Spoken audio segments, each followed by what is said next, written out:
encuentren muy bien. En el día de hoy vamos a inaugurar una sección nueva en el canal que me gusta mucho y es de mnemotecnias en medicina. Qué útiles que son las mnemotecnias. Nos han salvado la vida muchas veces. Así que estoy muy feliz con esta nueva sección y espero que a ustedes también les guste. Hoy vamos a centrarnos en algunas mnemotecnias para poder realizar un buen interrogatorio, una buena anamnesis y un buen examen físico, de forma sistematizada para que no se olviden de ningún paso. Los dejo con la intro y luego comenzamos con el tema de hoy.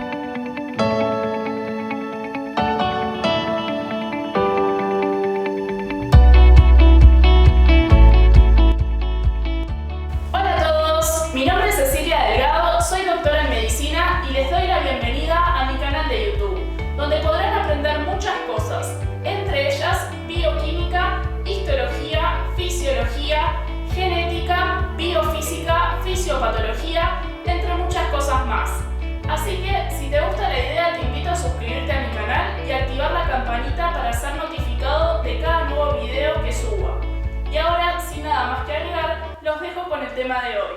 Con la mnemotecnia que vamos a empezar es con una mnemotecnia para poder interrogar de forma sistematizada los antecedentes personales de la persona para no olvidarnos de ningún detalle. La mnemotecnia es Fato B al Capucio. Lo primero sería FA. FA viene de factores de riesgo cardiovascular.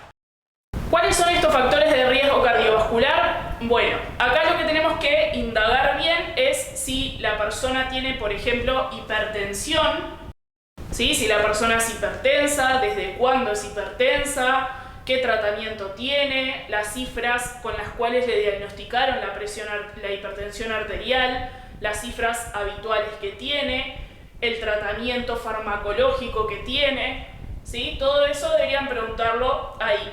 Otro factor de riesgo cardiovascular es también la diabetes mellitus. Y ahí deberían preguntar lo mismo, ¿sí? Desde cuándo tiene la diabetes, cuándo comenzó, en qué situación comenzó, si fue con alguna descompensación o fue en un examen de rutina, con qué cifras se la diagnosticaron de glicemia, cuáles son los valores habituales de glicemia que tiene, si se controla, si tiene tratamiento con insulina o farmacológico, si cumple la dieta. Por lo general son muy parecidas las cosas que hay que preguntar en las enfermedades crónicas, ¿no? Que son la hipertensión, la diabetes y también acá viene la hipercolesterolemia. Y preguntamos lo mismo, ¿sí? Si tiene el colesterol alto, desde cuándo, en qué situación se lo diagnosticaron, si tiene tratamiento farmacológico, si cumple la dieta. Eso entraría en FA. Después viene el TO, que es Fato B al Capucio. El TO es de tóxicos. Una cosa más, en factores de riesgo cardiovascular también pueden preguntar acá si la persona hace ejercicio o es sedentaria, por ejemplo. TO entonces es de tóxicos. Y ahí vamos a preguntar tabaquismo. ¿Sí? Preguntamos desde cuándo fuma, cuántos cigarrillos fuma al día, si tiene intenciones de dejar de fumar, luego alcohol y otras drogas. Luego sigue B. B viene de venéreas, de enfermedades venéreas. Las enfermedades venéreas son las infecciones de transmisión sexual. Ahí van a preguntar VIH, sífilis, etc. Después AL, que viene de alergias. Y con alergias, en realidad lo que más nos interesa saber a nosotros es si tiene alergia a algún medicamento.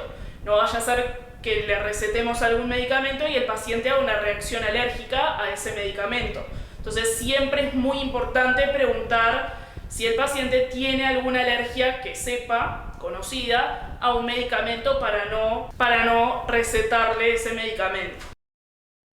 Después viene K. K viene de cardiovascular. En cardiovascular vamos a preguntar, si se olvidaron de preguntar antes hipertensión, lo pueden preguntar acá. Si no, van a preguntar insuficiencia cardíaca.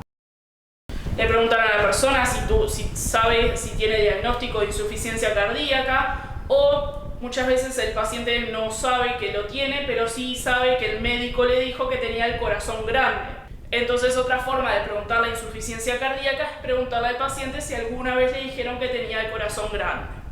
¿Sí? Después podemos preguntar cardiopatía isquémica, o sea, vamos a preguntar si tiene dolor en el pecho, tipo Angor, si tuvo un infarto alguna vez, si fue revascularizado. ¿Sí? Eso sería en cardiovascular. Luego, PU viene de pulmonar. Y en pulmonar, lo principal que vamos a preguntar es si tiene asma o EPOC. ¿Sí? Asma o EPOC. Y es muy importante también indagar si tiene diagnóstico mediante espirometría, porque muchas veces se hacen diagnósticos falsos, por decirlo de alguna forma, así que es importante indagar si realmente tiene una espirometría hecha o simplemente es una sospecha que alguien le dijo que podía llegar a tener EPOC, por ejemplo.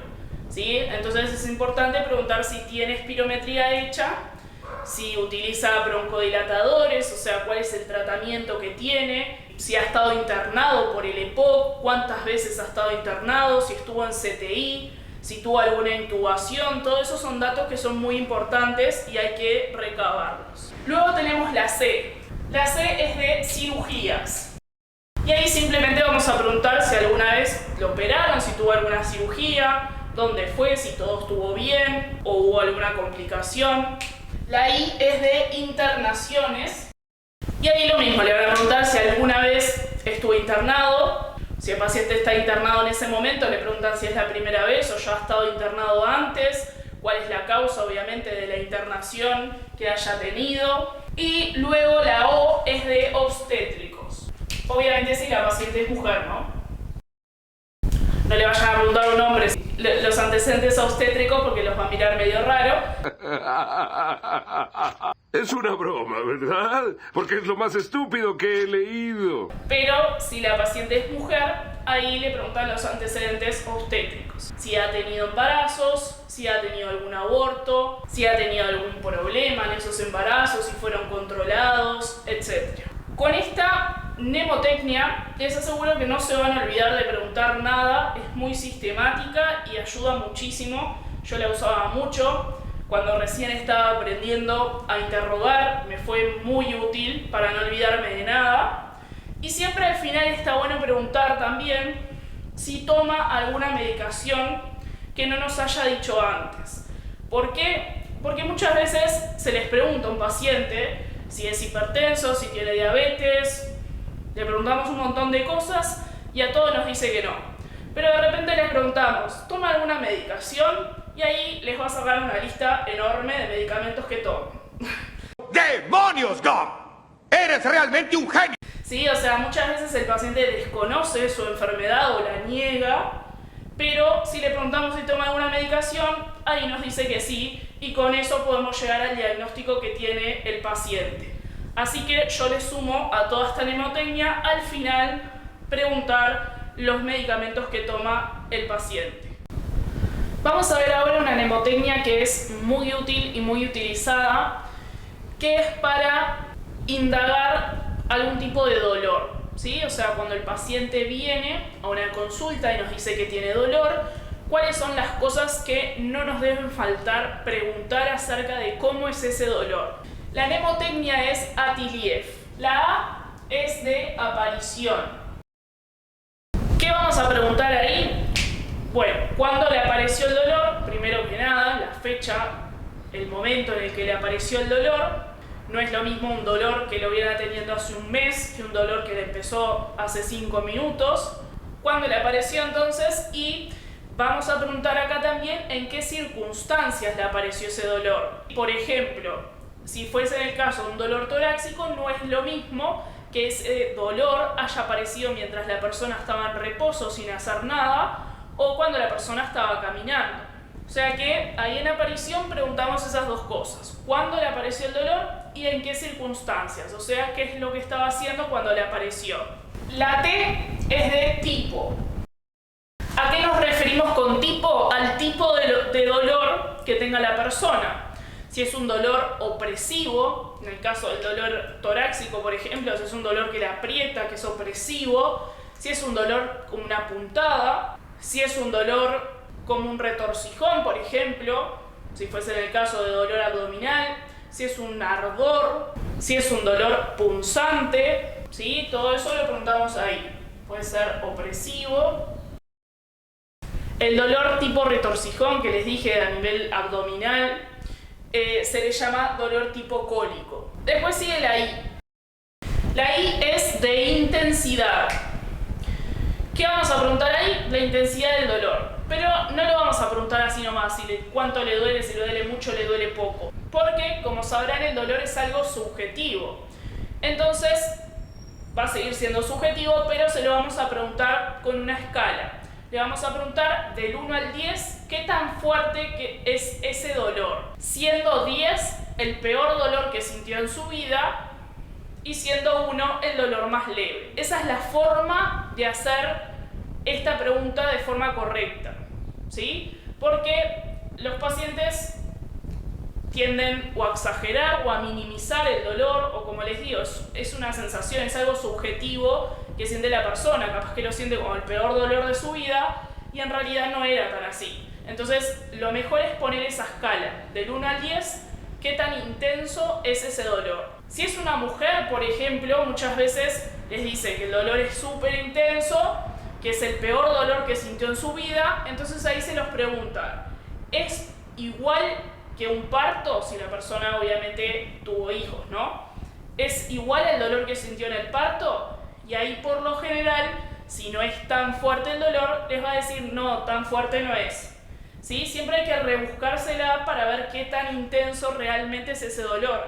Y no se olviden que siempre el interrogatorio va acompañado del examen físico y de lo que ustedes están viendo, ¿no? Si la persona tiene facies de dolor o si la persona les está diciendo sí, me duele muchísimo, pero está así súper relajada, ¿sí? O sea, siempre tienen que ver a la persona y tener su sentido común, ¿no? La L es de localización. En la localización, en realidad, obviamente cuando el paciente va a la consulta no es que les dice me duele y no les dice dónde, ¿no? O sea, obviamente cuando va a la consulta les dice me duele la panza, me duele el pecho. Algo les va a decir, no es que solamente les dice me duele y punto. Entonces, ustedes ya van a estar orientados a dónde es el dolor. Pero cuando hablamos de localización es más específico, porque la persona les puede decir me duele la panza. Pero como sabrán, hay cuadrantes en el abdomen y en cada cuadrante, si el dolor es en determinado cuadrante, a nosotros nos orienta a la posible patología que pueda tener. Si les duele la fosa ilíaca derecha, por ejemplo, le vamos a ir a indagar un poco más una apendicitis. Si les duele el hipocondrio derecho, le vamos a ir a indagar un poco más un cólico biliar, por ejemplo. ¿Sí? El dolor en el pecho, lo mismo.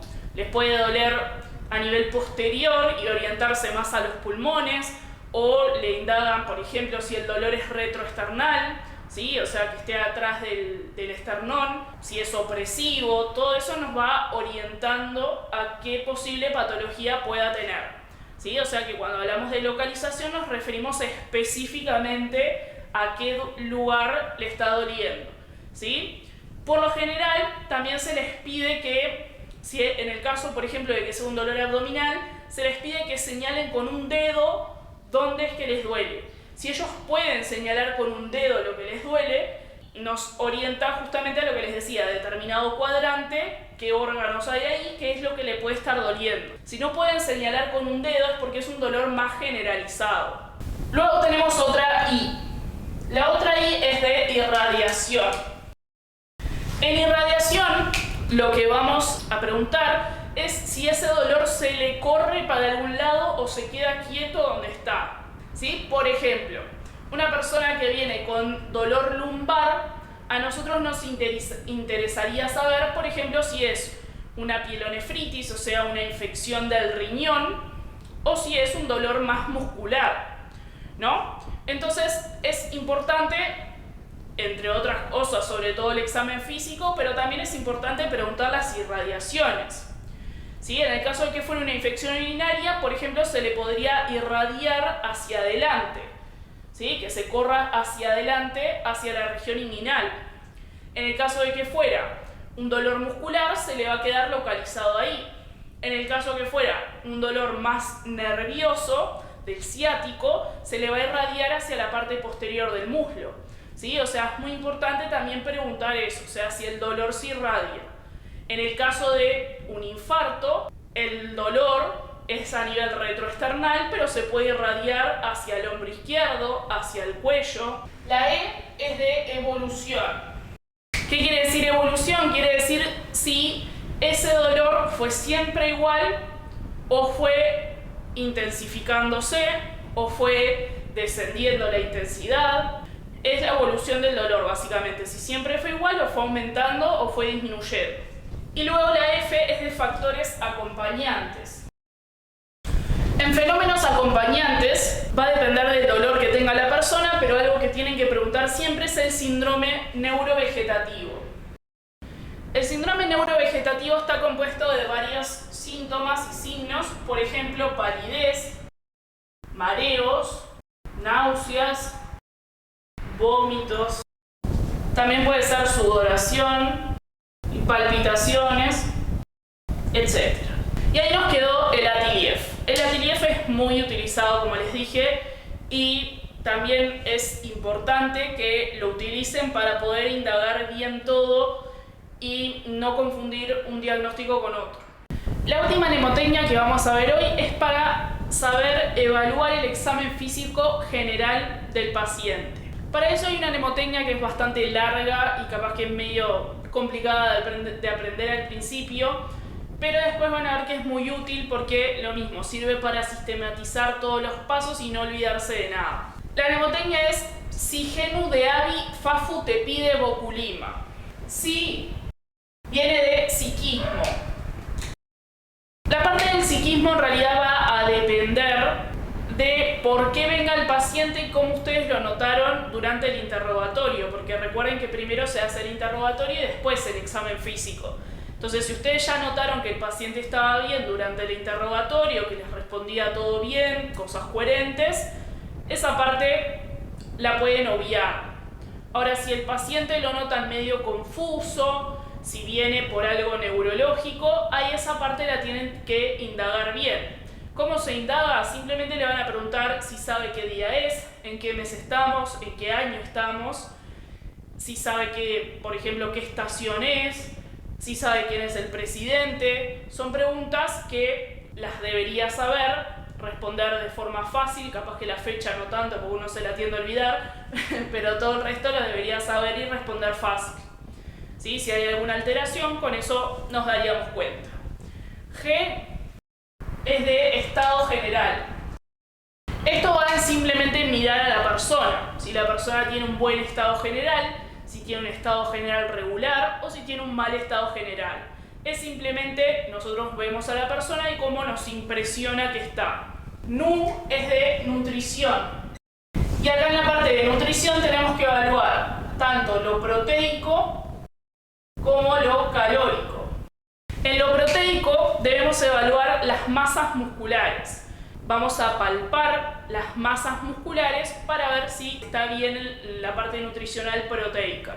Evaluamos sobre todo el bíceps, el tríceps, también se puede evaluar, y el cuádriceps. Y en lo calórico nos podemos dar cuenta simplemente mirando al paciente, o si nos quedan algunas dudas de posible desnutrición, calculamos el índice de masa corporal. Recuerden que para calcular el índice de masa corporal hacemos el peso sobre la talla al cuadrado. O sea, le preguntamos cuánto mide la persona, ¿sí? Si mide, por ejemplo, 1,65, lo hacemos al cuadrado, o sea, hacemos 1,65 por 1,65, y después al peso que tiene la persona le dividimos por ese valor que nos dio. Eso sería la nutrición. D es deshidratación. Y ahí tenemos que evaluar la parte vascular y extravascular. Para evaluar la parte vascular, por lo general miramos en el dorso de la mano si se le notan las venas, el relleno capilar. Vemos también los pulsos, si tiene pulsos llenos. También la presión arterial nos habla de cómo está a nivel vascular. Y a nivel extravascular le vamos a mirar la lengua, si tiene la lengua seca, nos orienta también a deshidratación, y le vamos a hacer el pliegue. el pliegue cutáneo. Lo vamos a pellizcar acá donde está la clavícula, le pellizcamos y vemos cuánto tiempo demora en volver. Si vuelve instantáneamente está bien, y si demora un poco estaría deshidratado. O también se le puede hacer acá a nivel de la ceja. Después tenemos ABI. ABI viene de hábito o biotipo. Y ahí tenemos que ver si es normolíneo, longilíneo o brevilíneo, que esto en realidad no se suele hacer mucho, o sea, no se suele ver demasiado, pero longilíneo sería una persona que tiene las extremidades muy alargadas, ¿sí? Por lo general es una persona muy alta y flaca. Brevilíneo es una persona que es más bien tirando a bajita, o sea, tiene las extremidades más cortas. Y normolíneo sería extremidades normales y un peso normal acorde a sus extremidades. FA es facies. FA es facies, que ahí vamos a evaluar la cara del paciente, si tiene cara de dolor, ¿sí? Facies de dolor. O sea, vemos más bien la expresión de la cara de la persona, si tiene, como les decía, cara de dolor, si está muy alegre, si tiene una cara inexpresiva. Luego tenemos FU, que es funcional respiratorio. Que en funcional respiratorio vamos a contar la frecuencia respiratoria de la persona, vamos a ver si está polipneico, apneico, bradipneico. T es temperatura. Esto por lo general lo hace enfermería antes, pero si no, simplemente tomarle la temperatura. Después Pi viene de piel y D de dermis, que esas dos cosas en realidad se evalúan juntas. Y ahí vamos a ver si tiene alguna lesión en la piel, si tiene alguna mancha. Después Bo viene de boca o de bucofaringe. Que ahí, como su nombre lo dice, vamos a mirar la boca y la faringe de la persona. Vamos a ver que la faringe esté bien alineada, que no tenga desviaciones de la campanilla de la úvula, ¿sí? Vamos a ver que esté todo bien simétrico. Vamos a ver si le faltan piezas dentarias a la persona, si tiene focos sépticos. Q es de cuello. Y ahí vamos a evaluar si el cuello está simétrico. Sobre todo vamos a evaluar la tiroides, a ver si tiene bocio. Le vamos a palpar la tiroides. Li es el linfoganglionar. Que el examen linfoganglionar es muy importante, muchas veces lo pasamos por alto, pero es realmente importante que hagamos todo el examen linfoganglionar. En todas las regiones donde hay ganglios linfáticos debemos palpar, ver si tiene alguna adenomegalia o no. Luego, MA es mama, o sea, ahí vamos a hacer el examen de mama, que también es importante. Y ahí ya nos quedaría todo el examen físico general. Todo esto es lo que tenemos que hacer antes de ir directamente al grano, o sea, directamente a lo que tiene el paciente. Si el paciente viene por algo cardiovascular o respiratorio, después de hacer todo esto nos vamos a centrar en eso. Todo esto también siempre va a depender de en qué situación estemos, ¿no? Si estamos en una emergencia, si estamos en una policlínica, o sea, si tenemos más o menos tiempo para actuar, ¿sí? Pero con todo esto del examen físico general ya lo tienen sistematizado para no olvidarse de nada. Y hasta acá fue el video de hoy. Espero que les haya gustado y les haya servido. Es algo que a mí me gusta muchísimo. La clínica, saber interrogar, saber hacer examen físico, es algo muy importante porque sin la clínica no hay nada. Me gustaría que me dejaran en los comentarios si les gustó este video, si les gustaría que traiga nuevas mnemotecnias. Tengo un montón para enseñar, ya que yo las usaba mucho cuando recién estaba arrancando. Así que me gustaría que lo dejen en los comentarios si quieren otros tipos de videos como estos. Y también me serán de mucha ayuda si me dejan un like en el video si les gustó. Además, recuerden que si les gusta el contenido que subo al canal, este tipo de videos, se pueden suscribir al canal y activar la campanita para que YouTube les notifique cada vez que subo un nuevo video. Les dejo en pantalla mi Instagram y la página web donde pueden encontrar los cursos pagos que realizo. Además, recuerden compartir este video con todos sus conocidos que piensan que les puede servir este video. Nos vemos en un próximo video. Que pasen bien. Chau, chau.